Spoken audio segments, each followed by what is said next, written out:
Greetings and welcome to this week's episode of the Pixel Crashers Podcast, a podcast where we discuss our thoughts on gaming news. I am Angelus de Mortiel, together with Kev the Gamer. Hi, everybody. Major Stupidity. What's up? And Deathshroud09. How's it going?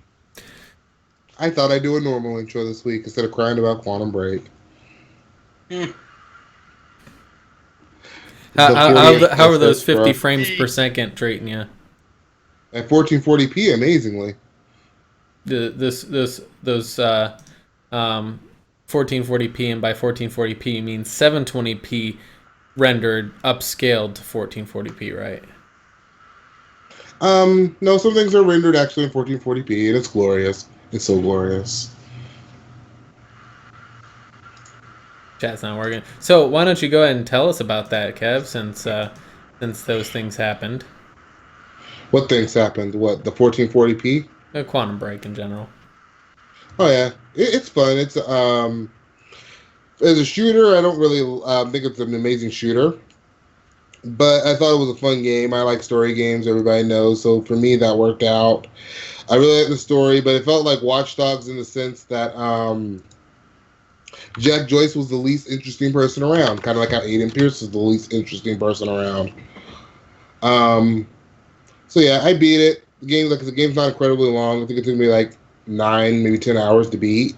Mm-hmm. Played it off and on throughout the week. Oh, also, fuck Microsoft for the bullshit that they pulled with the Windows 10 shit. They said, oh yeah, if you buy it on pre-ordered on Xbox One, we'll give you the PC code for free. In 10 days. But they didn't tell you. Yeah. They told me when I called up, you'll get it around April 15th. I got a refund and I just got it on Windows 10. Especially because I tried it on Xbox One. The motion blur was so strong, it made me seasick, dude. Like, I couldn't play it on Xbox One. Fucking motion blur, man. The motion blur is baked in. It's there on PC, but it wasn't as noticeable for me. Especially it makes a little more sense when you get into the game. Because it blends in with all the time powers. Yeah, I was going to say, don't you know that when time slows, everything blurs around you? Like, that's a pretty well-known scientific fact. Uh-huh. I don't know. I've never gone back in the past. I don't know. Maybe motion blur makes sense. If I did, I'd slap the shit out of myself and not meet my ex. Yeah, maybe the motion blur makes sense since the game's locked at 50 frames per second on PC. Yeah, welcome to the wonderful world of bad PC. Nonsense. The important part is it's still better than the Xbox getting 30. So I was playing at like 45 frames per second at 1440p. It wasn't an amazing experience. You know, it'd be a great game if they fixed all the bullshit. It would be an amazing game. That game seems like it would need a smooth experience to get across what it's trying to get across. Like, I would figure that like smooth frame rates would be of utmost importance. Yeah, but you got to understand, like, some people really think 30 frames is smooth. Like, I've met people that do that. We were talking about this before the show. When I go to work, all we do is talk about games. My supervisor said he can't tell the difference between 30 and 60. I looked at him in disbelief. Yeah, those are the people that you're like, I'm not sure if you're being serious or what. Like, I wasn't sure. He has a damn 980 Ti. Like, I really wasn't sure. It depends on what kind of games he plays. Like, does he play fast-paced first-person shooters? Because, like, if you play a fast-paced first-person shooter... Well, MMOs, you're not really going to know. Of course he doesn't notice it if he plays nothing but MMOs. Yeah. I mean, let's be honest here. Or if you play turn-based games in general, a lot of them. Sure, maybe it's one of those things like playing a racer. I can't tell the difference between 30 and 60 when playing a racer. Some racing games, depends on how good they are. Really high detailed racing games. Racing games feel better at 32. Like there's certain types of games. I will never say a game feels better at 30. That just feels like peasantry to me. It feels like treason. Yeah, you can say it doesn't make a difference, but it's never gonna feel better at 30. Like, that's nonsense. Mm-hmm. So how's the story, Kev? Story's actually not bad. That's it was really well written. Yeah, the story is not bad. I really like the story. Like I said, Jack Joyce is just bland. He's boring and he's a moron. Hell, watch my first impressions. I'm disappointed that the three of you apparently did not watch my first impressions because I talked about the characters. I actually was asking in place of Sean Stone, who was actually asking. So. Oh, I'm gonna tell him the same thing. Go watch my first impressions. I haven't been watching YouTube lately. Excuses, peasantry. Something like that. But yeah, so Quantum Break. My concern was the jankiness of the full motion episode, or sorry, the live action episode. So those didn't feel janky to you. They kind of blended in smoothly. The live action episodes were excellent. I mean, like their transition to them. Yeah, they just transition like any other show would say, like an episodic format. Mm-hmm. Where like, okay, it had like a distinct, this is the end of the episode. Mm-hmm. And it was almost like telling two sides to the same story. So like when you were in the gameplay, you were just experiencing Jack Joyce's story as he's trying to make this stop. On the other side, you saw the people who worked for Monarch, the evil corporation, and all this.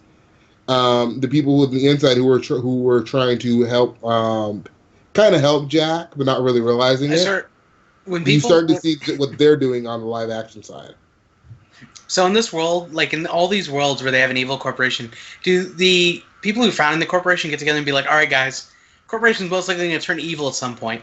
We need to figure out a good, ominous name that we can have that will just tell people right off the bat what we're all about. It's like, we want to rule the world. Okay, we'll just call ourselves Monarch. Mm-hmm. Perfect.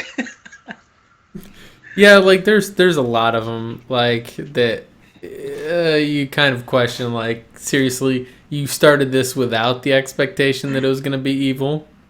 I'm not going to lie. Well, whenever a power company's name is Pacific Corp, you kind of expect them at some point in time to be evil. Or the Cerberus conglomerate. Yeah, exactly. I do want to throw it out there. Pacific Corp is actually the name of a real live power company. As is Cerberus. Yeah, as is Cerberus.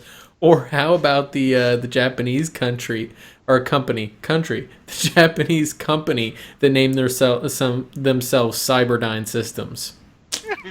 That doesn't seem like and they make robotics. That can't go wrong. They make PAL, like the power assisted limbs for like people that are like amputees or quadriplegics. Awesome. I love that technology so much. Yeah, except when you name yourself Cyberdyne Systems, to me, it just tells me that that's just the beginning. Before you know it, they're going to make fully autonomous robots, then they're going to start experimenting with AI, and before you know it, Skynet. They're going to make Edie.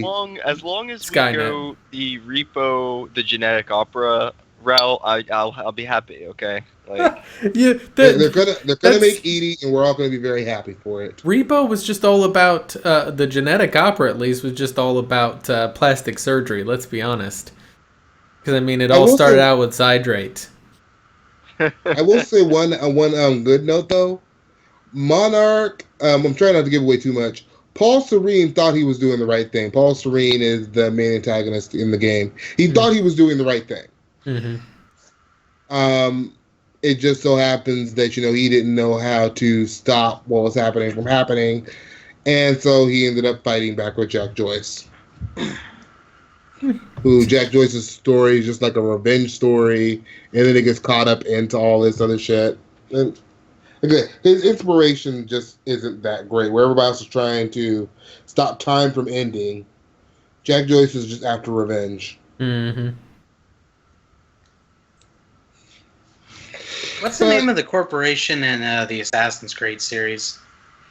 Asparagus? You mean the Templars? Abstergo? Or Abstergo? Abstergo. Mm-hmm. I don't know. Does that one sound very evil? No, not necessarily. The corporation isn't even relevant in the game anymore. That's Abstergo Entertainment. And they're a media company, so... All you gotta do is put, like, Corp at the end of it, so it's like Sturgo Corp. Yeah, Abstergo Corp, and then instantly evil because everybody knows gotta remind people evil. that we're a corporation by putting Corp at the end of our name. Yep. Because it wasn't obvious. Don't forget Inc. We can use Inc. too. Yeah. Or associates. Yes. What was it? But I wish they would actually remove the corporation from Assassin's Creed at this point because they're so irrelevant. I'm sorry, I don't play Assassin's Creed part of to me care about the feels, corporation. I want to go back to that place in time and play the story there. part of me feels like Aliens would have been a better plot line than the corporation. In like Quantum Break or Assassin's Creed? Assassin's Creed.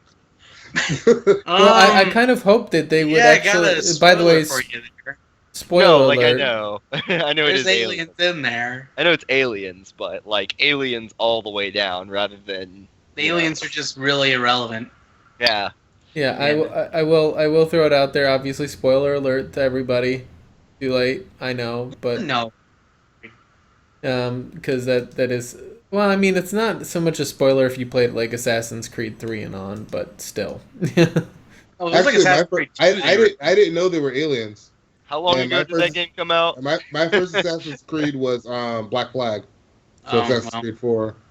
They don't even make mention of it. It was like Assassin's Creed 2. Yeah, Assassin's Creed 2 is a big spoiler. I played very little Assassin's Creed for the story, though. Yeah, I do. I know, it's like, the people who care are still playing the game, and they probably know about the story. People who aren't probably don't care anyway. Like, I play Assassin's Creed for the story of the individual game. Like, I'm not interested in the whole corporate bullshit or whatever. I don't care about the modern day story. And the assassins, it's like, yes, assassins have created a worldwide organization to counter basically restrictive, like a super control, like Illuminati group. It's like fucking assassins. We couldn't think of a better name for our group, so we're just like assassins. Apparently, all assassins oppose. So you don't remember? You didn't remember the story of Assassin's Creed 1, did you? It still doesn't make sense. On how they came into that. It was nonsense. I remember it, and it was still nonsense. Yeah, but no, they were assassins originally, just assassins, and then the Templars kind of. I think they found one of the pieces of Eden, or something like that kind of was offsetting the balance, and then the assassins essentially. They got a name. They were just like, we'll just stay assassins. It's like, what if people want to work with them to oppose the Templars because the Templars are assholes? But what if they're not assassins? I'm gonna go. Then I'm gonna go back and play some of these older Assassin's Creed games. So I'm just lost. The thing is that. So essentially, here's the thing. So you say like, people who don't want to. By the way, yes, Sean. If you noticed, like 20 comments back, I said that the unified chat is not working. I'm working on that. Anyway, yeah, the whole thing about someone who wants to work with the assassins but not be an assassin. That's pretty much the dude, Kenway from Black Flag. He was never an assassin. He never really officially joined them. He just kind of helped. Yeah, the name, though, it has nothing to do with them. It's more like Ubisoft. Ubisoft, why couldn't you figure out something besides assassins? Like, you can figure out a name for your secret group. Like, it can be made up of a lot of assassins and have assassins in the group, but you couldn't figure out some name. Like, they just had to be assassins. I don't have a problem with that. I actually think the name Assassin's Creed is kind of cool for a game series. Assassin's Creed. Well, maybe and I think they kind of backed themselves into a corner and it's an organization of assassins rather than it's an organization that utilizes these assassins. Like, I think they blocked off a lot of narrative that they could have used. They probably started off the series not expecting it to go quite off the rails as much as it did. Yeah. And it kind of just jumped the shark over time. Right. The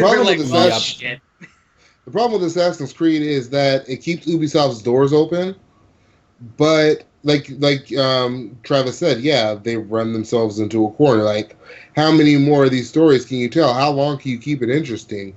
I feel like, an Assassin's Creed fan like me who's into the newer stuff might not be somebody who can relate necessarily to the older stuff as well, and vice versa. I basically played them for the time period. Yeah, I like Black Flag because I got to be a pirate. Well, yeah, Black Flag was amazing. Like, honestly, Assassin's Creed 2, the amount of detail they threw into Florence was actually quite damn good, all things considered. Italy? Yeah. Because because obviously, the protagonist there is Italian, Ezio Auditore. Maybe a better like a better way would have been to like cut back on the whole overarching story thing and focus more on, like Kev said, the individual time periods, and like really, really put a lot of detail into each and every single individual time period, and like make it feel cohesive in and of itself, rather than trying to make the entire series feel cohesive. I think that's what they're going to do when they come back, because they say they're going to skip 2016 and then reboot in 2017. And I'm thinking that's what they're going to do. Is they're just going to make it about each individual time period, kind of like how what was the show that did Power Rangers? I like how other series have a game that comes out maybe every 2 or 3 years, and then when they take a break and they reboot, it's like 8 to 10 years later. Assassin's Creed's like, we'll take 1 year off and have a fucking reboot 2 years. It's like, Ubisoft, what are you doing? I know. Well, that's what I'm saying. I like the Power Rangers route, because they literally, it's like a new show every season that has no ties to the old one. I think if they could pull that off with Assassin's Creed, they probably should have done that from the beginning. Yeah, I think it was probably something that was meant to be like a trilogy or something. Well, it's just, I think the Animus, like, they were really interested in going, all right, we're going to have some gimmick with the Animus thing, and then, like, maybe they didn't expect the game to do as well as it did, and they didn't expect it to go totally nuts with, like, this is our best-selling franchise that we're going to milk into the ground. Mm-hmm. And that's why they started with so many new IPs. Like, you see, they're talking about Watch Dogs too. I think they're trying to push Far Cry as their next big thing they can run into the ground. Yeah. They're trying hard to get into esports with The Division and Rainbow Six Siege. They'll both rampant with cheaters, I hear. The only good game is like Rainbow Six Siege. Rainbow Six Siege is good in spite of Ubisoft's bullshit. Yeah. Why can't you just give me a game? Because Ubisoft's bullshit is apparent with The Division. Like, hey, let's take Tom Clancy's name and just take a piss on it. I don't understand Far Cry. Like, why can't you just give me a game where I can run around and pillage Africa and, I'm happy? Like, just... Because all he wants... We're innovating because we have a bunch of consumer base that sits and yells and makes big noise about innovation, but then at the end of the day, we'll buy the same shit every year anyway and complain when it's too different. Good. Far Cry 2 is amazing, and then you compare it to Primal, and you're like, what happened? I love why does this have Far Cry? Maybe Primal by itself is alright, but it's not a Far Cry game. Like, let's remember Call of Duty, okay? Like, I'll bring them up as an example because they're a big one. It's like, they release a game every year, and everyone complains every year. It's the same thing every year.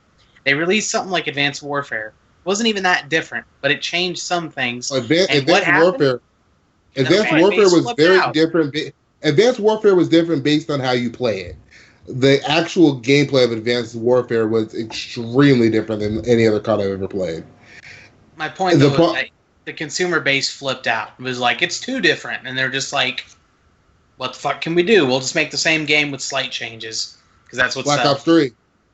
Black Ops 3 is different enough. Ubisoft realize that. They're like, everyone yells for innovation, but at the end of the day, people buy the same shit every year. They don't care about innovation.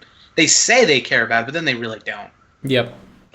Well, I think that's about do you want innovation, or do you want them to just completely rechange the formula? I think there has to be something about that too. I'm not saying there's a lot of people who do that. They yell and they make a bunch of noise, but then at the end of the day, they don't actually want things to be different. They just want to sound like that's what they want. Mm-hmm. Right. I could see that, because the thing is that there's some people that scream and cry for innovation all day, but then when it comes down to it, they really don't want it. Yeah. Right. You mean like the people that cried about adding running to Halo? Yeah. It's like, well, it's too slow as a modern shooter, and it still feels like Halo. It's just faster, and that's a problem for some people. Yeah, no, it is a problem for some people. Some people actually they want the same thing. The thing is when you talk about esports games, though, it does have a little bit of a different feel to it, though, because there's. Like, some don't want change because they're esports, like they want the same, what's the word I'm looking for? The same experience you want it to be consistent. It's like you can't go changing the rules, say, for the NBA every year. like drastically change. Like, they do minor changes every year, but they don't make drastic changes every year. Yeah, and they kind of want that to be the same. But at the same time, in order for, because it's a video game, it's a business. You're here to sell games. You can't base. I don't think you should base your games on esports, because then you kind of piss off your consumer base that way. Yeah. That's the trick, is that you're going to be pissing off someone somehow or another. Either you're pissing people off because you're not maintaining the normalcy of an esports game where you have to have a similar experience every iteration, or you're pissing off the normal folk because you're putting out the same damn game every year. So it's kind of you're damned if you do, damned if you don't. I guess that's kind at the end of the day, the people who complain too about innovation, like people who complain that Call of Duty the same thing every year, even if they change it up, most of the time those people who complain aren't the ones actually buying the game. Mm-hmm. So it's actually in their best interest to just ignore those people and just keep making the same game, because that's what sells. Yep. Yeah, there's truth to that. Like, I catch a lot of shit from people that are like, oh, you like Call of Duty? Why? It's the same thing every year. And what's the last Call of Duty you played? Oh, Modern Warfare 2. So you don't know what's different. That's like, what, 7-8 years ago? Yeah, but the thing is, though, what's different. The thing is, though, is I did Modern Warfare 2, Modern Warfare 3, Black Ops 2, and Ghosts, and I didn't really see enough change in those to actually be able to say like that they were different games. They all felt the same. I have friends who play Call of Duty, and I see gameplay, and when I watch them play, it's like this, like the actual gameplay loop is the same thing as when I used to play. Because I used to play, like, I had at least a few hundred hours in like Modern Warfare 2, because during high school I had friends who played it like crazy. And it's like when I go to watch people play it nowadays, like, yes, it's a little prettier looking, and there's new features, and there's more bullshit all over the screen, but the actual gameplay loop is the exact same as when I played. So I'm like, I don't ask them to change, but I'm like, even if they changed, I probably still wouldn't play it. So it's like... So essentially, what you're saying is we need to have 3 hardcore Henry movies, all of which have the exact same loop of action sequences, but they change the city that the person's in every time. So wait, is hardcore Henry good? I don't know. That's a good question. Take it back to what we were saying about games, though. I think the people complaining the problem is them, the individual. Maybe they need to find a different game to play that's doing something new. Like instead of getting mad at Call of Duty, go play Battlefield, go play Counter-Strike, go play Halo, play Killzone. I know. There's some people who get upset. I'm at the point where it's like, if someone asks me my opinion on Call of Duty, I'll be like, I got bored of it. I did the same thing every year. But I'm not actively going like, Call of Duty. It's like... Mm-hmm. I think it's just a game that you got bored of and you play something else. AAA is just so safe nowadays. It is. It really is too safe sometimes. Like, did you guys hear that the BAFTA Awards, Game of the Year, and the fucking Fallout, yeah. Fallout 4 like you can say you can enjoy Fallout 4 all you want, and I do actually enjoy the game, but when we're actually talking about something that changed the industry and actually did something more Fallout 4 was safe. It's like, ugh. Fallout 4 was very safe, but still, yeah. Ugh. Like Witcher 3.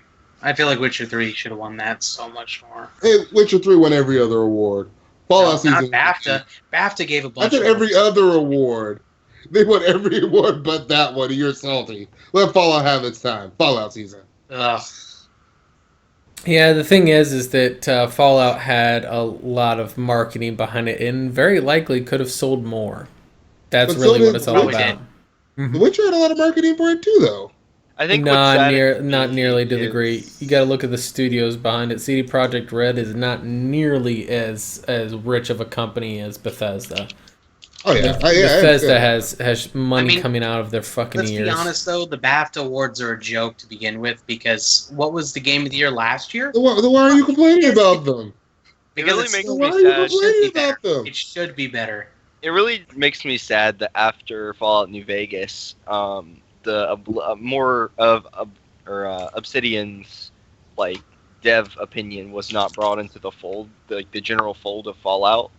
Mm-hmm. It really kind of makes me upset that their line of thinking and their writing I'm still ability. wondering why survival mode wasn't included at launch. It's a good question. Wasn't it supposed to be at the hardest mode or whatever, but it didn't feel like survival mode at all? Because it wasn't. They didn't have any of the, like, ammunition didn't have weight. You didn't have to worry about eating or sleeping or drinking. You didn't have to worry about diseases or any of that stuff. None of this actual survival elements. Like, survival was basically just very, very hard. Yeah, that about sums it up, actually. That's the thing, is that something that bugs me a lot about the way that that whole mode got set up was, like, one of the things in New Vegas set up about, like, that survival mode was that it was like it was like kind of uber realism, right? You had to use the bathroom. you had to remember all this stuff. It was kind of taxing, but it was kind of the real hardcore. Like, for a lot of people, New Vegas didn't even go far enough. Like, you should, like, they didn't have, like, Skyrim, I think, was the big one that showed it, because some of the most popular mods were stuff like the realistic needs and diseases and Hunterborn, stuff that made it so you had to actually worry about, you could go and actually hunt animals down, and it would actually take you time to skin them and prep them, and you would have to take meat away from them, and your food would actually spoil over time. So you have to worry about having food on you.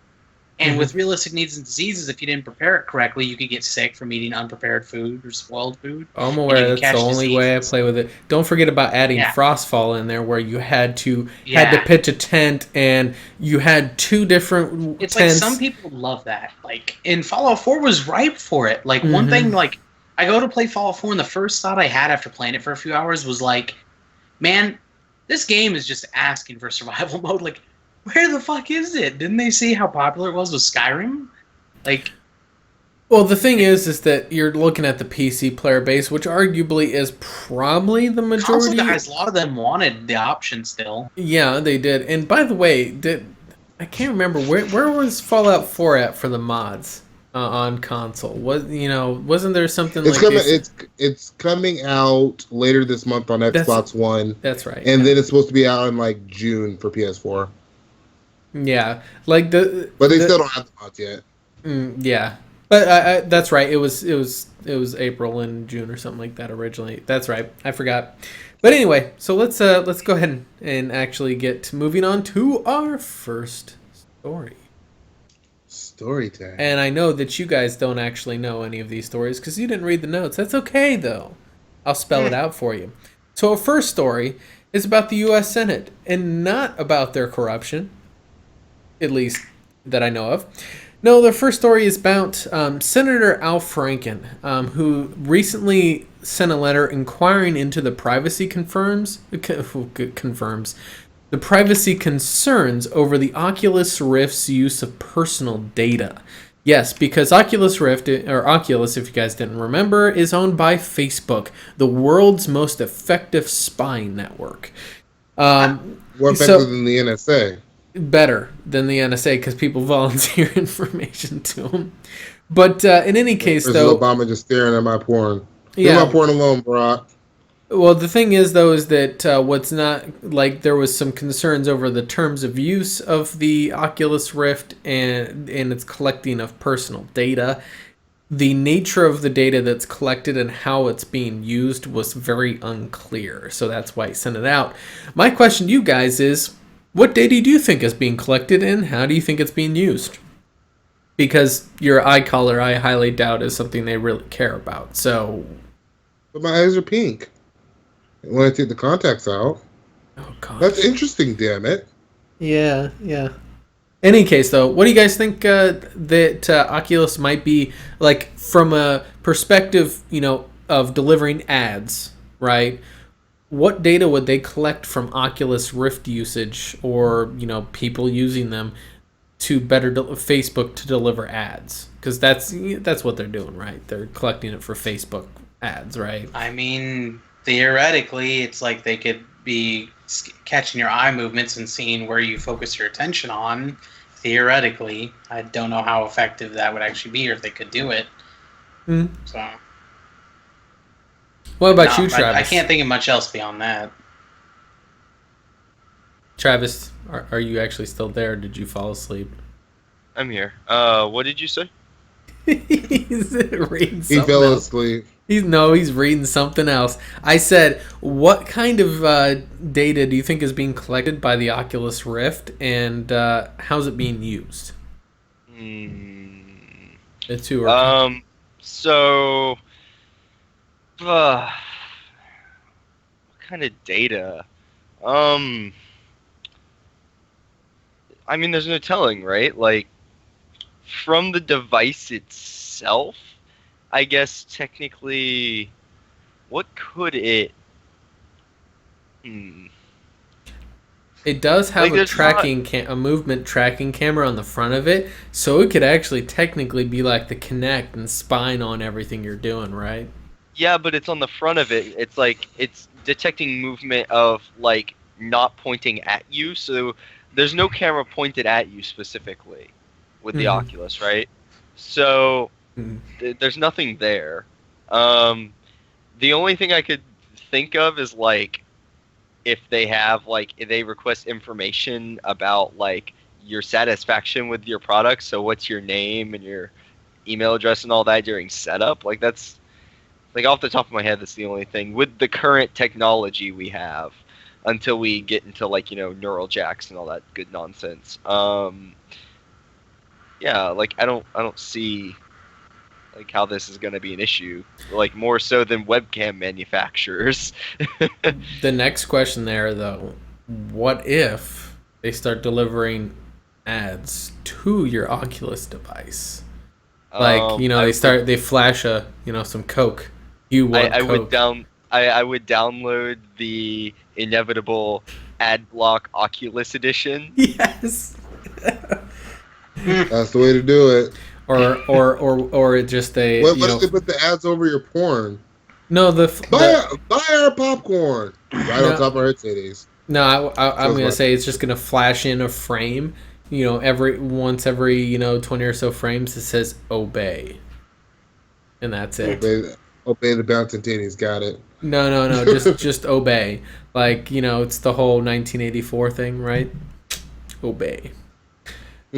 I don't know. In my opinion, one of the things I think that could possibly, like, first of all, it's obviously what games you're playing with the Oculus. That obviously could be a thing to get demographics on the type of people with that product. So if you're playing, like, shooter games or whatever, I have to say, Pornhub will definitely be collecting information. I'm pretty sure, wasn't there a thing saying they've already started having like videos made specifically for VR? Yes, they have. Yeah, so that other people have too, but we'll get into that one in our next story. We haven't quite got there yet. Obviously, purchasing demographics are kind of an important one on there. One of the things that I'm curious to see how it's used, right, is so Facebook owns Oculus, so they would be foolish to not try to incorporate it into Facebook somehow, like Facebook's ad delivery platform or whatever. So, like, one of the things that Facebook has kind of gotten big on, if anybody's noticed, is the whole 3D cameras, where at least on my phone, I see one of them up there and I turn my phone and it, tilts me around the viewpoint of the camera. They could also implement something like that, and they could even do that with ads. So they could actually have virtual reality ads that encourage people, which we're going to get into in a moment with the next story that has to do with, a company that is building VR applications for the purposes of their storefront. But, that's one of the things I could think of on how it could be used, is learning how people use the Oculus in order to develop ad delivery for it. What they're collecting, though, obviously they're collecting all of your personal information, your credit cards, your social security numbers. They're just going to collect all of that stuff, so that way they have a clear record of all of the people, so that way whenever Facebook overthrows the government and takes over the world, they have everybody's information and they can hunt you down wherever you are if you're a dissenter. That's obviously going to happen too, you know. But Facebook is the devil. That's what I got out of that. No, they're a corporation. Corporations are divorced from morality. Corporations are the devil. No, that's actually true. So do you guys think it's a good idea for the government to get involved in this without any kind of this was kind of an what's the word I'm looking for? An unsolicited reaction from a congressman. So it wasn't it's kind like of hilarious so that like they the act like government they is care actually. now. I don't know if you guys have been following anything, but the government has an issue with trying to legislate new technologies, especially recently.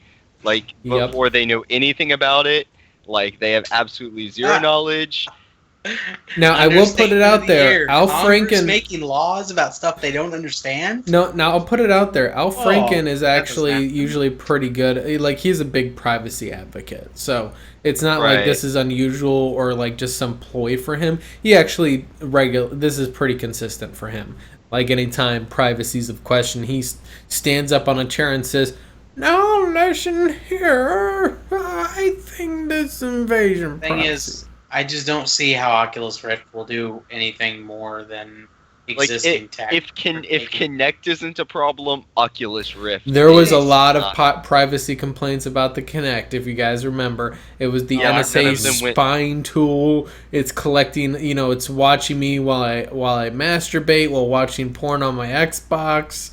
Now here's what's funny about that. We can say that because people say, and then people are actually making porn on their PS4. I'm posting it on. I forget what the app is called. Oh, dear. You hear about that? No. They've been doing that on PS4 since day one, dude. People making porn with. I remember going and watching. I remember on the optional podcast. I think it was Jesse was in there. He was saying that if you go on to like the random live streaming on the PS4, they're at middle of the night. You find the weirdest shit on there. With people. Like streaming themselves, just Jesse Cox is one to talk about the weirdest shit. I'm just throwing that out there. Look now, everybody loves Jesse. Jesse is an amazing. I know, but it's not to say he's not weird. Oh. He's weird, but he's the good kind of weird. Mm-hmm. Is there really a good kind of weird though? Yes, there is.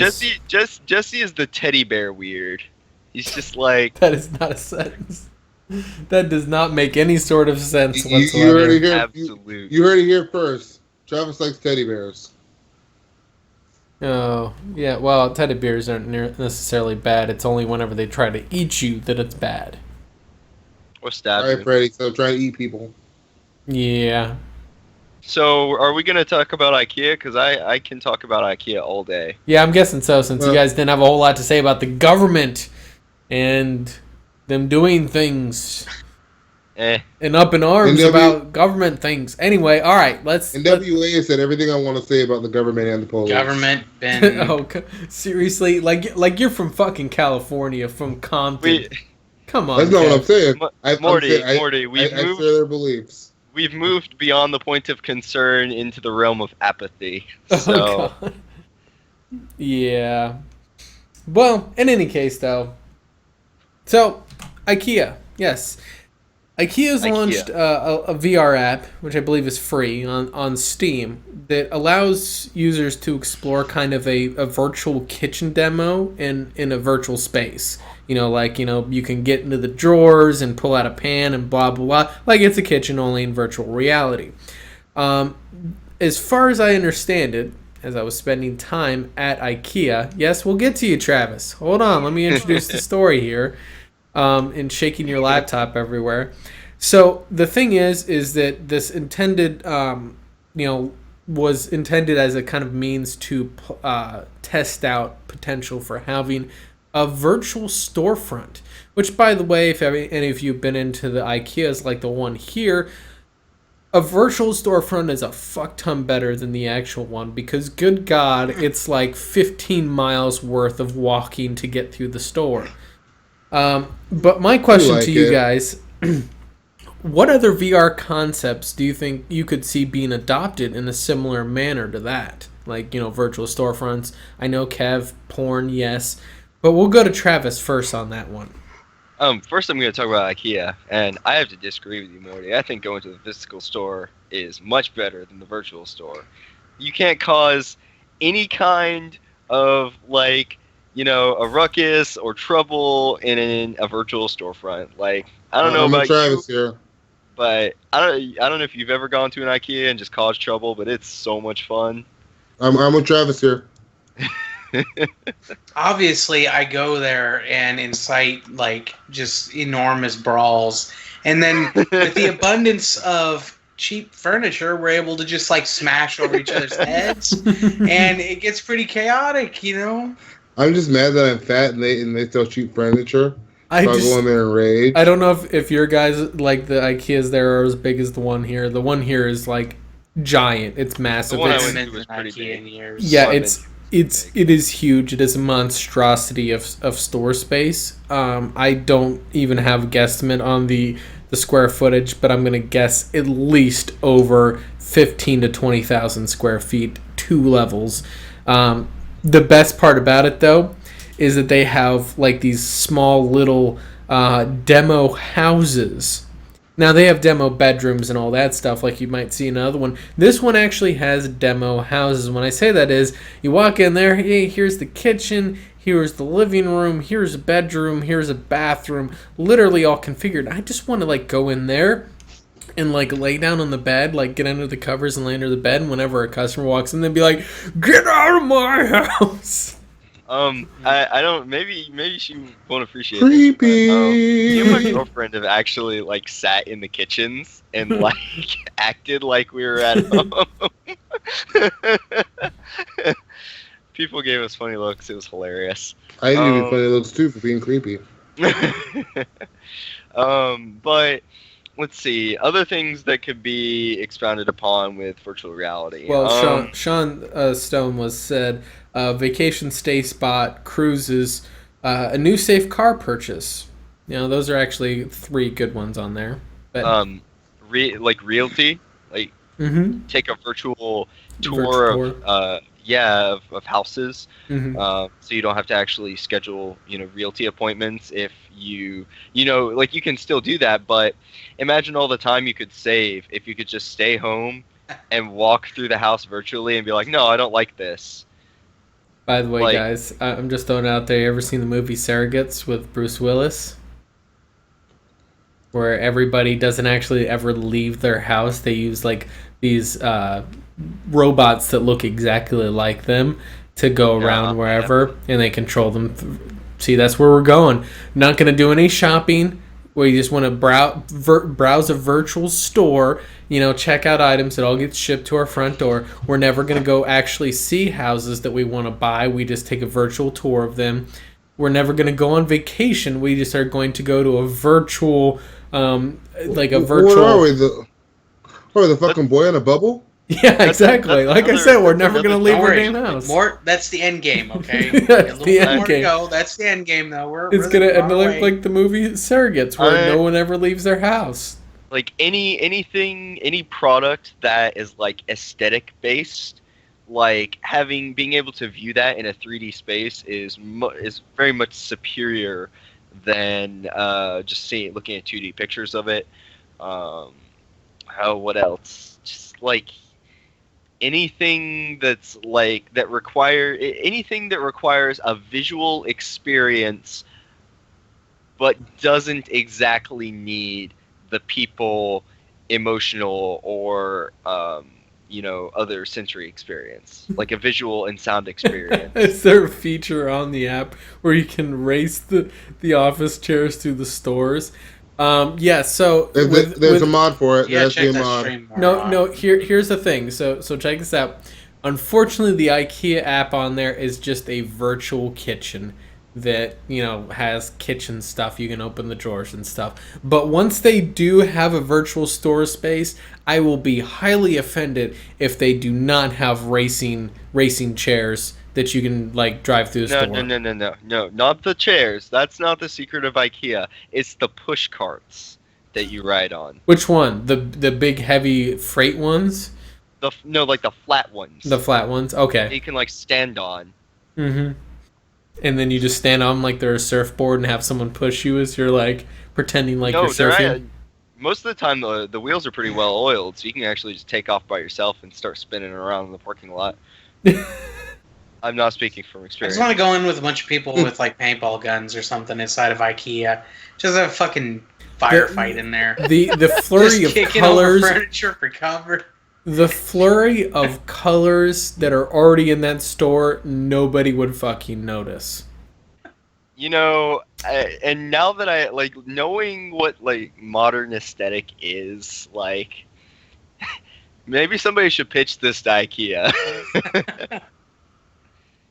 By the way, the IKEA here, by the way, is pretty much a mall, except for all of the stores are just turned into furniture stores. There's a food court in there. There's a grocery store in there. Like, but it's So not. much victory there. It's not just normal groceries though. It's Swedish groceries. Yeah, no, it's yeah. They have a food court, and in the food court, it's all IKEA furniture. So you can just sit down in the IKEA furniture. And it's the most IKEA food uncomfortable in the fucking IKEA thing. store. Yes. All IKEA does is win, bro. It's All just, they do. it's such a meta joke, just like on itself. IKEA is incredibly meta, and I love it. I love IKEA. The idea of the store is amazing. Yeah, it's you go in there to experience IKEA, and then you leave saying, "That was awesome. I never actually want to buy any of their furniture." I remember the Futurama episode. I remember where they bought something from IKEA, and the robot that was delivering it itself was basically like a big display cabinet from IKEA, and like built in there. And as he's leaving, he's just like, "Enjoy your cheap Swedish crap." And as he's rolling away, one of his legs breaks off. As he's leaving, it's just like, oh my god, that's what IKEA would do.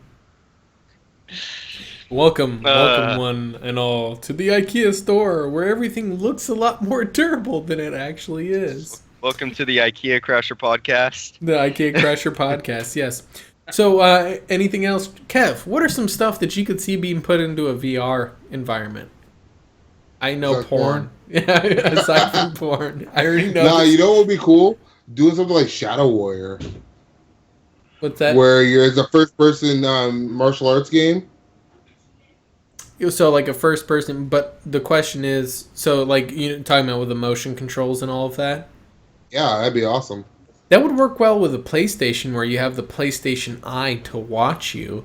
And for fuck's sake, why does Xbox not have VR for it? That seems like that was a lost opportunity for them. I think they were going to do that with HoloLens.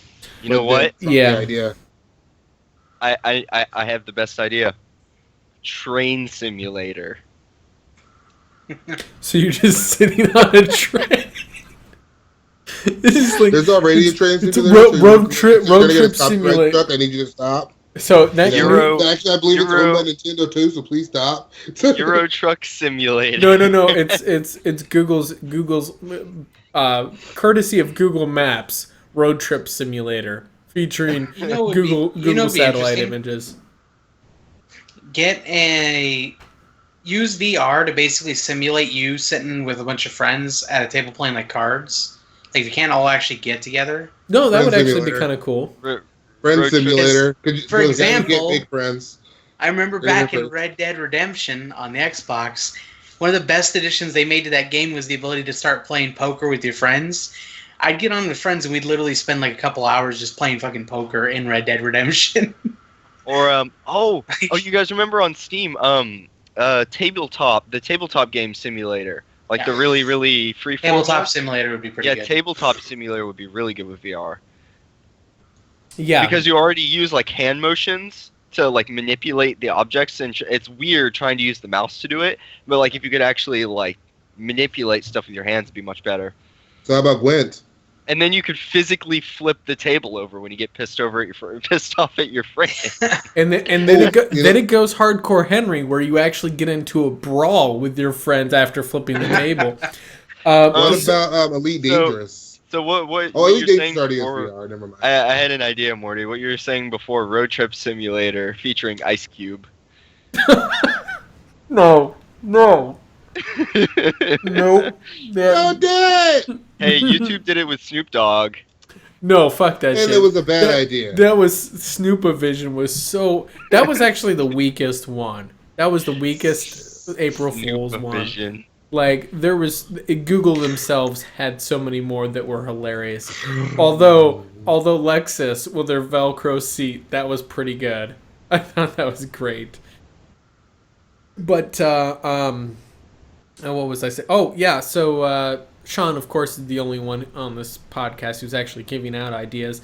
He was talking about educational uses like geography, because one of the things I've always wanted to do is see what the top of Mount Everest actually looks like without freezing to death and the dying and the starvation, the avalanches, that sort of thing, No, we don't know. No. Exactly. But no, that would be an interesting thing is, and Google, of course, will be the ones to do this. They're going to, take their street view to the next level. How about Transformers? The fight for Cybertron in VR. Or that would be kind of awesome. Being a big-ass Michael Bay flick. So what you're saying is you want to have Transformers on VR just cause. Yeah. I want a lot of things on VR just cause. And matter of fact, put Just Cause on there too. Yeah. So aside from games, that's my thing is aside from games, because a lot of games could be fun with VR and probably many of them will be, but I'm kind of looking at the other applications of it. Like I honestly in this kind of what I said. I think it's interesting technology. But I think Surgeon Simulator. I think VR would be Surgeon Simulator would be amazing. I think VR. I think VR is actually it has some pretty good applications in like education and like this whole you always have the thing gaming in education and technology in education, but VR especially in like sciences it definitely offers a pretty like cost efficient way to give younger people perspective on things that they usually would not be able to have due to cost and time and realistic constraints that we have from education. Could we maybe use VR maybe to try to reconstruct the past and maybe do like a history simulation? Yeah. Say of like World War I or Rodney King and I personally am looking forward to possibly watching World War III in VR. That would be. Yeah, no, I don't want to actually be there. In real life, bro. I don't want to be there, but I would love to watch it in VR. Yeah, that would be great because then I just take off the glasses and look out the window and I'm like, fuck. It's that nightmare goggles meme. It's Yes. like take off the nightmare goggles, nothing's changed. Yeah. Or the worst one would be you take off the Silent Hill PT after watching that in VR and take it off and you're in the house from Silent Hill's PT. But yeah, so I was just sit in a corner and cry, bro. Yeah, so recreating history, that's an interesting one. Give you kind of a perspective, or like, and a lot of times whenever they're doing like the historic battles, and giving a more visual interpretation of how the battle took place. Another one on there, I think, doing science experiments or engineering. Engineering's a great one. Like you can build a bridge. Although I think HoloLens is actually trying to get real-time applicable use of that. That's one of the things. Doesn't that coincide though with child labor laws? Because it was if it's like supposed to be for children. Yeah, that is. So essentially, you get the children to build the bridges for you, and just tell them it was for educational purposes. Is that what you're saying? Yeah, pretty much. Fair enough. So speaking of getting children to do stuff for you and not paying them for it. That sounds so wrong. So Nintendo has been teaching children to build games. So they've been. Hold on. So these children had to make games, but they fired a guy for being on a podcast talking about games. So listen. So here's the thing: is that Nintendo was hosting an event at the San Francisco Public Library for children, showcasing the fundamentals of game design to supplement the current trend that schools are starting to incorporate coding into education, which is kind of interesting. But knowing how to code and designing a game are two different things, right? So I think we can talk about kind of the fundamentals of that. And yeah, so like you saying, like firing a guy for talking about gaming on a podcast is kind of silly. But here's the funny part is, so they're teaching children with Mario Maker, of all things, about game design. And here's how you design a game. Nintendo, a company who doesn't really have a lot of variety in their game design. Like, let's be honest. So who has more variety in their game design? The Call of Duty devs, Mario, Nintendo, PC, or Ubisoft. Well, the thing is all Ubisoft games are about the same.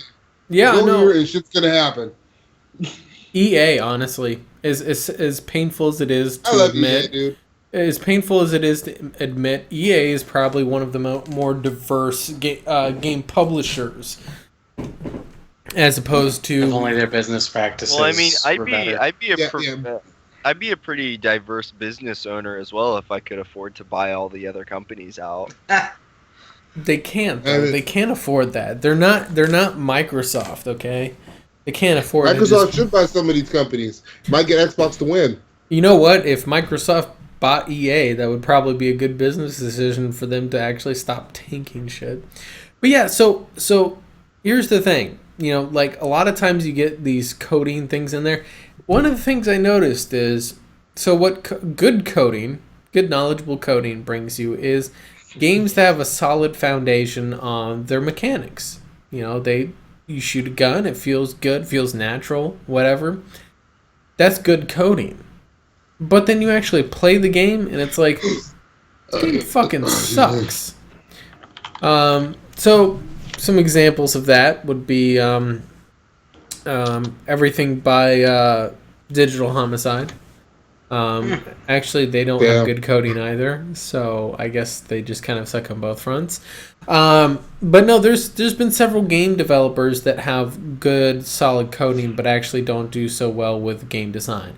I would personally say that Digital Extremes does a lot better with their coding than their actual game design in some areas, because they cheap out a lot of areas and make it lazy. See, what everybody needs to do is look at the PC port of Alan Wake and copy that model.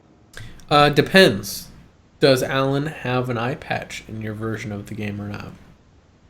No. So did what's his name from Quantum Brink have an eye patch in your copy of the game? Hey, if you can find a way to pirate UWP, tell me. It's that people somehow or another triggered the actual DRM. If you play it offline. Yeah. If you play it offline, it'll trigger the DRM. Oh, okay. Which and kind of then you have an eye off, patch. because it's like the game is fucking broken, and you're still bitching about people pirating your game. Yeah. No, you don't get to bitch. Your game is broken. Fix your game and then complain. Stop worrying about what the fuck we're doing. Coming back to Quantum Broken again. Yet another game that didn't really seem to flesh out the actual game design very well. Yeah, although the actual coding is pretty damn solid. Or no, I'm sorry, that's an inverse. Sorry, backwards thinking. Their game design was solid. Their coding was bad. Hence we're going to cap it at 50 frames. Oh, this game has to be rendered at 720p and then upscaled to whatever resolution you're running. Because logic. So the big question on here is, do you think Nintendo's kind of idea of going and teaching little kids the basics of game design through Mario Maker, do you think that's actually going to do any good? Because obviously Mario Maker is a very singular type of game, right? It's not going to teach you anything about writing, with player agency or anything like that. You guys think this is actually just more of a publicity stunt for Nintendo to say, we do good stuff for people? Basically. They're trying to be the bad guy because they know people are still mad about those copyright claims. Among other things. Like, Wii U. This game is, Wii U. We don't want any third-party developers to make games for us because we don't like money. No, they don't. Well, I don't think because they don't like money. Don't want to develop for the Wii U. Yeah. Because they don't want to deal with obnoxious copyright BS from Nintendo. Mm-hmm. No, I thought it was just that the Wii U has a smaller install base and you have to jump through hoops to get your game running on it because it's also behind power-wise. I don't know. We'll see. Oh, and there went Kev. Kev died, everyone. So now that Kev's gone, we can talk about what we really intended to talk about here, which is, of course, so I just won $5 million, and I wanted to give it to you two guys, not Kev. Excellent. Yeah. Okay, that's cool. Yeah. Fine with me. Sounds good. Anyway, so let's go ahead and get moving on. And so for our evergreen topic tonight, we're going to talk about localization. And localization, which is a fun thing that, for anybody who's not aware, what that means is games not from, a country, and the game developer wants to ship it to that country, so they have to translate it to the native language, and, also edit things to make them make more sense to people of that country. Japan is notoriously horrible at localization. Mainly because their culture and the way in which they're a highly conservative country in a lot of ways still. That's not what I'm... So here's the thing. Well, they censor a lot of stupid shit because of that. Yes. So the localization of games from foreign developers, most notably Japanese, into the US and Europe, there have been a lot of complaints from, people in the United States and Europe of content reaching US and Europe, specifically Japanese games, that have been censored. A lot of content censored out of them. That's kind of strange. So there's Suichi Kobayashi from Star Ocean developer Tri-Ace attributed this to the different rating systems in the two countries, whereas Japanese has one way of rating games and the United States has another, and oftentimes to keep the same rating going from one country to the other, they have to cut out content. However, there have been other Japanese developers have actually blamed the issue on the social atmosphere of the US currently, most notably the developers of Dead or Alive, whenever they canceled the US and European release of Extreme Beach Volleyball because they more or less were whining about how, people would complain that it's sexist. And let's be honest, it is a bunch of women in bikinis with jiggle physics. I mean, come on now. I was going to say, U.S. in particular has a particular problem of we are perfectly fine with showing gratuitous amounts of violence. We're perfectly fine with showing people be literally gibbed on screen, seeing gore and violence, no problem. But we are afraid of so much as a stray boob. Like, sexuality in general is not portrayed very openly or well in the US. It depends, really. Like, honestly, like, maybe compared to other countries. But we're getting there. Like, slowly but surely. I'm just saying, like, now, though, it's still... I mean, like, I saw what's-her-name's boobs on Deadpool, so... Yeah, we're getting there slowly. Slowly but surely. Yeah. Well, the thing is... So here's the thing. Whenever you, like... I don't know. Like, to me, Extreme Beach Volleyball, for example, has always had a rather niche audience as is. Say whatever audience you want it to be, it's still been a rather niche audience. They've made, this is I think the third or fourth iteration in the series of that specific volleyball game. The thing is that they just like blamed it on the more recent social changes, or I should say, social atmosphere of the United States on why they didn't ship it. Whereas this guy from Tri-Ace attributed it to difference in the rating systems. And it's like, so there was like a Nintendo DS game, I think, that someone was showing like the Japanese text, and they translated the Japanese text to English. And then they showed what was in the US version, and it was like either completely different, or they just omitted it. Like, instead of saying anything, the person just said ... And it's like, and the stuff was rather innocuous in the most case. Or sometimes it was kind of, it was a little bit off-color humor. Like a dog that, like one of the examples shown was in some game. I don't remember which one it is. I just saw a meme on it, and I looked it up afterwards and found out this was actually the case. It wasn't a joke. Where the U.S. version, this like, I guess wolf boy, I don't know, is one of those anamorphic, animal human hybrid characters. He had dog ears and a tail. In the U.S. version, he just said bark, bark, bark, bark, bark. But in the Japanese version, he was saying something to the effect of, "I really like being pet. I also like my stomach being scratched." And I guess it was some kind of very subtle sexual thing in context.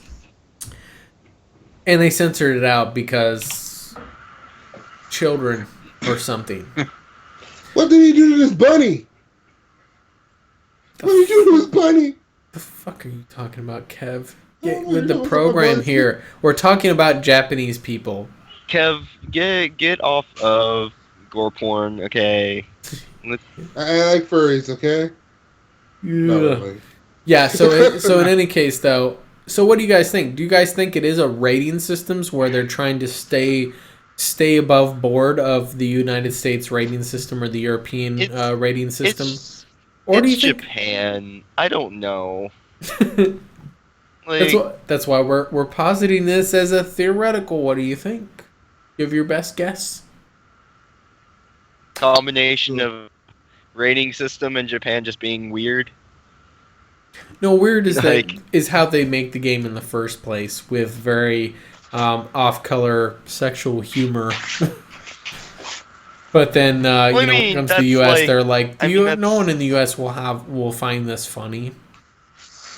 I mean, well, do you think that's part of the problem of cultural clash and cultural differences? I think that's a lot of what this is just like we're two very different cultures, and you have Japan. Like, investors are investors no matter where they are, and they're always going to be like, we don't want to risk getting people riled up. We don't want to risk controversy. And Japan, in particular, seems to very stringently want to avoid any controversy. Right, like what happened with Dead or Alive when they canceled Dead or Alive in the U.S. a few months back for that exact reason. Then you have companies like EA intentionally trying to rile people up to sell their games. See, I've noticed Japanese companies generally won't do that as much because I think, like here, I'm going on a limb. I think it's an honor thing, and I think stirring up trouble and controversy besmirches like the company's kind of honor. Well, it makes them look bad, and I think that's a much bigger deal for them. I think the Japanese people in Japan have some chill, and Americans do not. Americans need to take a lesson from Japan. No, I agree. That's definitely a thing in Japan, right? Like, you if you're an outsider and you go there and you cause trouble, like, that's not good. And if we go somewhere else, we don't cause trouble. Like, it's kind of a thing, right? So essentially, it's their way of avoiding embarrassment. Like they feel embarrassed and ashamed of the products that they're making, and don't want other people to see them. So that's essentially what you're. No, it's not that they're embarrassed about what they're making. They are conscious about the effects that it would have in other cultures. So they think that we're not mature enough to handle their content. No, I think it's more of a respect kind of thing. I know. I'm turning. I think Morty's just trying to put words in your mouth. Bro. Yes, I'm trying. I'm essentially like drawing an extremist view. Don't be trying to like put words in my. And I'm a certified otaku. Okay. He will go Saiyan on your ass. Super Saiyan. How many times I can rewrite this? Anyway, yeah, so I don't know. To me, like a lot of it, where I see a lot of the issue with that on there is, to me, it's like you should just be you, and if someone else doesn't like it, then they won't buy the product, right? Which happens a lot of times anyway, because most of the people, like for example, one of the things that is, a niche kind of game is the Persona games, which I think are more like visual novels anyway. But a lot of times the people that are buying those type of games are otakus or are big anime fans, and they understand a lot more of the humor, hence why they're watching it. They kind of get it and find it funny, and they oftentimes are not huge fans of whenever it gets censored. Those are usually the people that are decrying it mostly. So do you feel like it's just doing them more harm than good and trying to essentially be respectful of a different culture? They're actually disrespecting a culture that's varied. Well, the thing is, like they're worried that they're going to offend the culture as a whole, but the culture as a whole isn't going to be who's buying their games. Right? Yeah, mm-hmm. Like their games are already a niche subset in the market, and at this Japanese point, games. Yeah. I don't know if I say they're niche. Yeah, they are. Like a lot of people like Japanese games. There are a lot of people like them, but they're still niche whenever you look at, like, compare that to Canadian and United States development. Those hit a lot more targets. Whereas the Japanese games, like, if you look at, like, Persona, or what is that one farming game where it's a farming / dating sim? I can't remember. Yeah, but I look at something like Street Fighter, and that's a world-renowned love title. Or Mega Man. It is, but when you look at fighting genre in general, like first of all, there's very few titles that are world-renowned. You have Mortal Kombat, Street Fighter, Killer Instinct. Killer Instinct, really? I wouldn't even go that far with it. I'd say maybe Tekken over Killer Instinct. Tekken. A lot of So I'm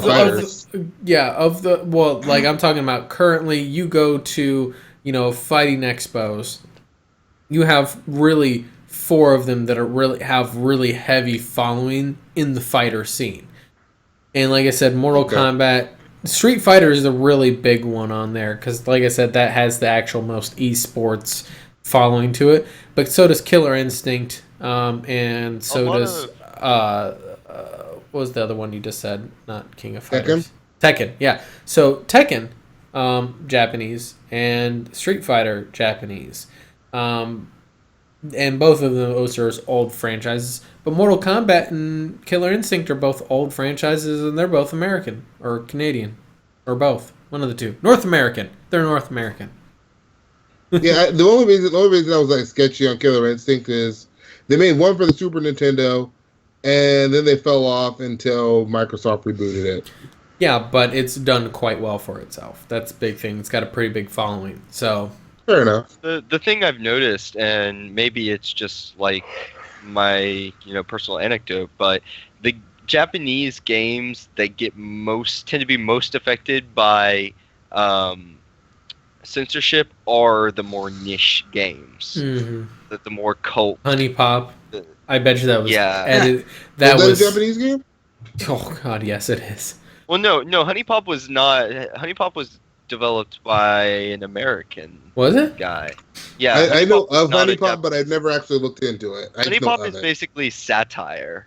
Okay. But the thing is, though, is that I have seen kind of Japanese meta satires off of stereotypes. Like animes and stuff that are essentially making fun of anime stereotypes. So I still can't figure out if Hatoful Boyfriend is a satire or not. Of course it is. It's a parody game. There was another one on there that I heard about, and it's like one of those games where nobody actually admits to playing it. unless of course you're like someone like Dodger who admits to playing all of them. The game Or itself. Jesse Cox, who admits to playing all of them. No, he admits that he wants to make one. But there was a game where essentially like at some point you're in a prison and you have to bathe the prisoners. And what kind of kinky, dirty shit y'all be watching? Right? So essentially the American version, there was suds covering up things, and in the Japanese version apparently there was less suds and less censorship on there. And I'm like, come on now, if you're playing this game, like I don't. I mean, like, can't we just sell pornographic games and like be done with it? Like, apparently not. Japan still censors all genitalia. They have even in straight AO up porn. AO and PEGI. I think it's PEGI 20 ratings for a reason. The race no, of Mortal actually, Kombat. no, actually, I believe PEGI 18 is the top that you can get in the Europe. I might be wrong. I might be remembering that wrong, but I think PEGI 18 is the highest, whereas the United States has a rating above M, which is kind of funny when you think about that the dichotomy there, where if you're rated PEGI 18, you can have anything from being a mildly provocative game like Dragon Age Inquisition that has a little bit of nudity if you really work for it. There's half a titty. Yeah, up to like, hey, look, this is a porn simulator. You're actually trying to get penetration, and let's show you graphic detail of all of it.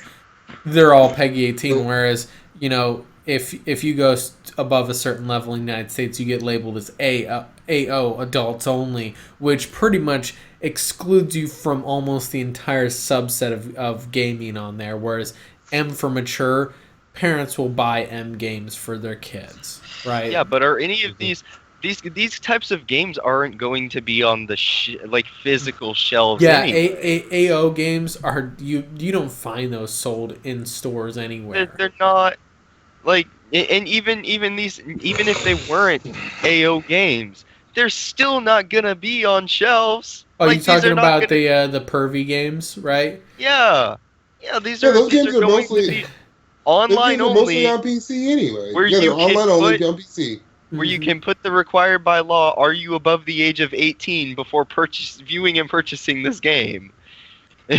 I'm sorry. They did that shit before Warframe, bro. See, the thing is I'm sorry, but I get so freaking annoyed with the enter your freaking birth date before you enter a site. You know what I like? I like the sites, like whenever I go shopping for e-juices or whatever, it just says, are you above 18, yes or no? I click yes, I'm done. I don't want to have to fucking fiddle around those complicated drag bars to put in my age, like Steam and their bullshit. So you don't like it when January 1st comes up and everybody gets wished happy birthday? That's what everybody does. They go back about 20 years on January 1st. Like, that's what I do. Children. I put just January 1st and then just scroll down the later years and just click on something that's far down. Yeah. Yep. This is because it's so obnoxious.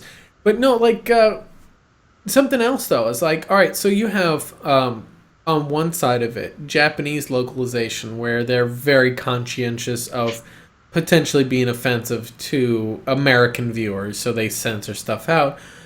Does that make you wonder if other countries, because a lot of other countries are very polite and conscientious of other cultures, something like The Witcher, which obviously The Witcher is definitely doesn't. Oh, The Witcher is a man horror. Yeah, like fuck everything in sight. Yeah, so it doesn't seem like it's censored, but what if it is? I have not heard hide nor hair of a Polish version of The Witcher, and if it's any different than the American version. But is that a possibility? I mean, I'm fairly confident in modders' ability to make better looking boobs than the developers can. So I don't know. I've seen some good developer boobs. I don't know. Dead or Alive Extreme League Volleyball Volleyball has a lot of experience in free time. They flap a lot by now. But the point is, between modders and game developers, there's some real horny motherfuckers out here. Like, period. There's a lot of dudes out there that need to get laid, need to go to the club, because these girls are throwing it at everyone. I'm sorry, that's one of the things. When was the last time you went to a club, Kev? I'm married, bro. Exactly. I've been married for 5 years. I've been with my wife for almost 10. Stop trying to incriminate me, motherfucker. Hey, listen. What happens in Vegas stays in Vegas. Except for chlamydia. That shit comes back with you. She said, I'll go to Vegas with you. You don't take Sam to the beach, bro. I got hit after saying that. I'm not going to get hit again tonight. Oh, my. Oh, gosh. Yeah, so by the way, anybody just curious, if you really want to get Kev in trouble, and if you want to see Kev come on the show with black eye next time, just send him some messages on YouTube. Change your profile photo to some like model chick, preferably in skimpy clothing, and just comment saying, "Hey, Kev." See, that won't piss my wife off. She don't care about that. She's like, "What, did you fuck her?" No. He proved I did, and then I have to be able to prove I did. I'm just trying to get Kevin in trouble. One of those random ass, you little spam invites on Skype that you occasionally get. Honestly, my wife doesn't even check for myself. Like, she knows I do YouTube, and she knows that I have Skype and all this shit. She doesn't check it out. She's not. My wife's not a gamer. She's not interested in any of this.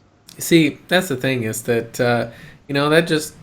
that's just because she actually is a huge gamer. She just thinks all the stuff you do is wrong. She's like, man, you're such a peasant. Gosh, the only game she plays is Tetris on my PS4 that you know of. Oh, she plays Facebook games that you know of.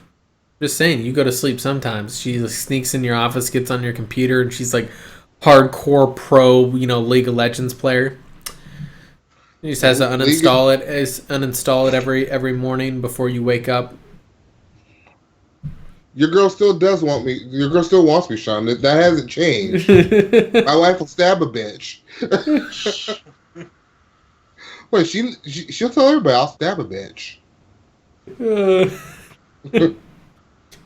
Zyphon, wrap it before you tap it. The herpes, the gift that keeps on giving. Yeah, by the way, you tap it, bro. By the way, disclaimer, guys: condoms do not protect you from venereal diseases. The more you know. Wrap it before you tap it. Shocker! From everything. But yeah, so then I guess the final, and as we're wrapping up here on time for some strange reason, the final kind of posit here on there is games made in the United States. Do you think that those are altered in some way going out? Yeah. Depends on the for a fact country. they are. I know they are in China, right? Well, yeah, no. That's not. The United States does not alter stuff going into China. China alters stuff that's coming into China. Oh, see, I don't know. I know though that there's different. Like, if you go and look at different games, like take for example Silent Hill. The original Silent Hill had an enemy in there that was based off of. It was supposed to be basically like school children. And I know in several different regions they changed that enemy around because they didn't like the idea. Before you go too far there, you're talking about a game that was made by Japanese. Silent Hill. Oh yeah, you are right. I was like, okay. No. Here's the thing. It came in America and it was like that, so it didn't change for America, but it changed for a bunch of different regions. Yeah, that's Japanese again, being conscientious. Yeah. It's weird that it didn't do anything for us though. Like with that case. Example. Fallout. Call of Duty, Modern Warfare 2, got changed for Russia. I believe. So that Russia actually got a version with the airport scene edited out. I'm assuming. I believe so. Interesting. Here's the thing: Fallout 3 and I assume New Vegas Fallout 4. The names of different chems were changed going into again Germany. Yeah. I can imagine a lot of stuff getting changed into Germany. I just, like I said Germany, for some reason, changes quite a lot. By the way, Sean, as far as Invader 1, last I talked to him, family stuff was going on. That's why his channel's kind of gone a bit quiet. He had a big event happen. Well, he had another child born recently, and then and he was also I in a new believe house. something happened, didn't it? Let's not put the man's business all up in the street. I know. Yeah, no, I'm just saying it was family stuff. He had a kid. He had another kid. Yeah, and that's kind of public info. But yeah, in any case, so that's why it's gone dark. But in any case, so yeah, I honestly have not seen any evidence of most U.S. games getting altered in any way. But then again, when you think about it, the United States has one of the more kind of repressed so cultures. Closing thoughts. That was weird. Skype just slipped out. Yeah, I know. We're losing Morty, so I think we should go to closing thoughts just before we completely lose everyone. Travis, go. What concluding thoughts? Yes.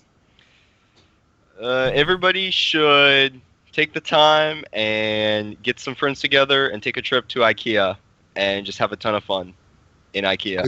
So IKEA is meant for fun? Tables. When the employees come to see what you're doing, prepare chairs. Just take them, hit them over the head. What the fuck kind of WWE website are you on, bro? Like, you don't even acknowledge, what you do is you don't even acknowledge that they're employees. You just act like you're still at home, and you just invite them in and be like, can I get you something to drink? Like, we got snacks in the fridge. You just go in the kitchen and just start making them a snack. Sir, this costs money.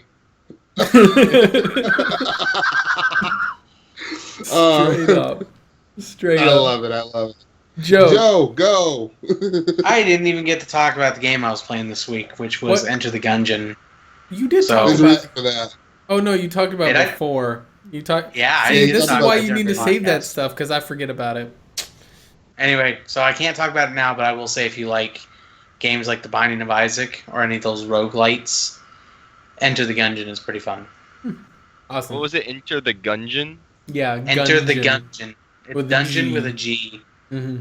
It's basically a procedurally generated dungeon crawler, but with gunplay.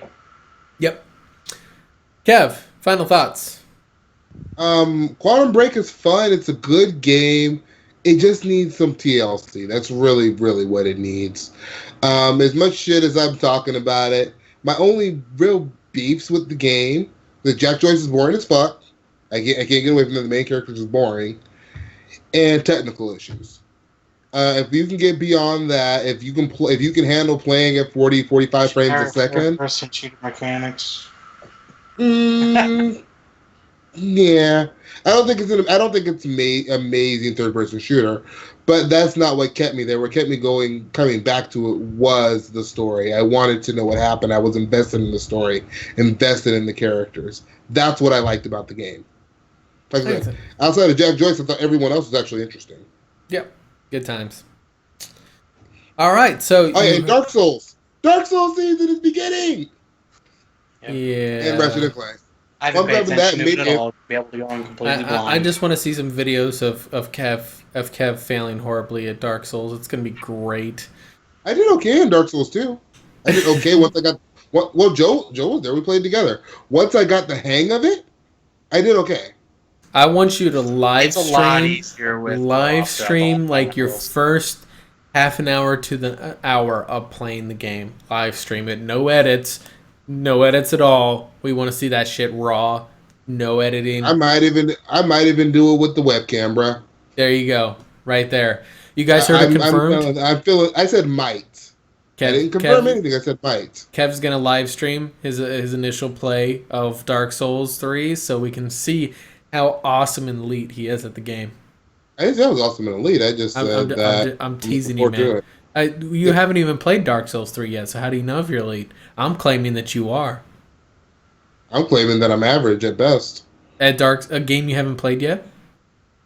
Yes. I said average at best. Nah, that's a proclamation of being good. That's a proclamation of saying, can I at least be average? That's the fun of playing a a game like Dark Souls 3 because live streaming that first initial fail fest. Hopefully, Travis eventually upgrades his system so he can actually play it with us. Yeah. Ascend! Soon, TM. Anyway, so as far as my final 6 months. Yeah. So as far as my final thoughts go, you guys know the drill. Angelus de Mortiel, the guy that hosts the show, that apparently my stuff's spazzing out. I don't know. Whatever. In any case, if you guys want to check out the podcast here with our cameras, you can check it out on my channel, and we're live here every Sunday. Wait. Hold on. Just an announcement. I turned 21 on Tuesday. Woo! Yes, we noticed that you're now like immediately like, all right, time to drink on the podcast. Yes. He was drinking scotch the whole time. Everybody, happy birthday to Travis. He turned 21. He is very proud of this.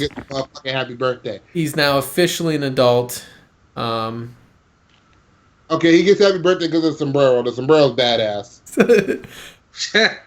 If Gaben was here, he would approve. I feel like, okay, by the way, Travis, I want to throw this out there. You are like a little bit less than a month too soon, man. Come on. You have to wait to pull that out for Cinco de Mayo. It's oh my god, you should see that holiday Let's here. pull up drinks. All right, Yeah. Cinco de Mayo, all of us sombreros. Yeah. Cinco de Mayo, keep See what I can do. away from your girlfriend's drinks. Yeah. So in any case, though, obviously, like I was saying, you guys want to see us on cam, like the sombrero. You know, the sombrero, you're only going to see that on cams. That's on my channel here, live every Sunday night at 7 p.m. Pacific time, which is, if you're in Joe's area of the world, the only smart state in the United States that doesn't practice archaic Pacific or daylight savings time. Then it's changes a little bit. But Pacific time, Eastern time, that's obviously going to be 10 p.m. But in any case, then you also check it video on demand after the podcast ends here live. It goes up on my channel live immediately. If you guys want to see the podcast with some gameplay footage, like maybe potentially some Quantum Break, I'm hoping is going to be his gameplay this week, then you can check it out. Set up. Huh? It's already set up for Quantum Break. Hey, there you go. So you guys can check that over on Kev's channel. The link will be down in the description below, as well as some social media stuff. And I'm just going to start throwing this out here, guys. We do also have a Discuss server set up. Or, sorry, not Discuss. A Discord server set up. Not Discuss. Don't go there. Discord channel set up, server there that you guys can come hang out, play some games with us. Or if we're not playing games, we always chat on there and throw out really weird and random links of stories and things that we run into. So you guys can click on that link down in the description below as well. So we'll go ahead and sign off this week once again, and we check you guys out next week or every other week here on the Pixel Crashers podcast. Praise him!